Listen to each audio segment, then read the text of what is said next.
ముఖ్యమంత్రి leader of the house ఆయన మాట్లాడొచ్చు, మీరు కూర్చోండి. మీరు క్వశ్చన్ కు సంబంధించి మాట్లాడుతా అంటే మీకు మైక్ ఇస్తాను.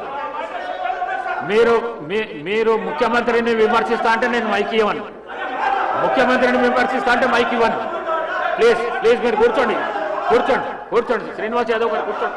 ప్లీజ్ కూర్చోండి శ్రీనివాస్ యాదవ్ గారు. మీకు కూడా అవకాశం ఇచ్చినా కదా.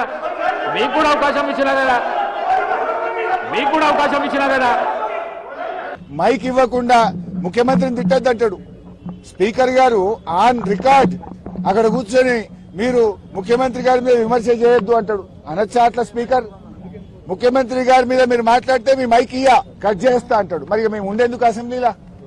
స్పీకర్ గారి పక్షపాత వైఖరికి నిరసనగా ఈ శాసనసభ ఈ సెషన్ ను బీఆర్ఎస్ పార్టీ బహిష్కరించాలని నిర్ణయం తీసుకున్నది. స్పీకర్ గారు, మీరు సభలో అందరికీ సమాన హక్కులు కల్పించే బాధ్యత మీకు ఉంటది. మీరు మా దిక్కు చూడరు, మాకు మైక్ ఇయ్యరు. మేము ఒక అక్షరం మాట్లాడగానే మైక్ కట్ చేస్తారు. అంటే ముఖ్యమంత్రి గారు గంటన్నర మాట్లాడితే ఏముండదా? సభలో అందరికీ సమాన హక్కులు ఉంటాయి. ఆయన నోటికి అడ్డు అదుపు లేకుండా చిల్లర మాటలు వ్యంగ్యంగా అడ్డగోలుగా రేవంత్ రెడ్డి మాట్లాడితే నువ్వు ఆపే ప్రయత్నం చేయవు. అన్ని సత్యదూరమైన అబద్దాలు మాట్లాడితే దాన్ని నువ్వు మాట్లాడవు.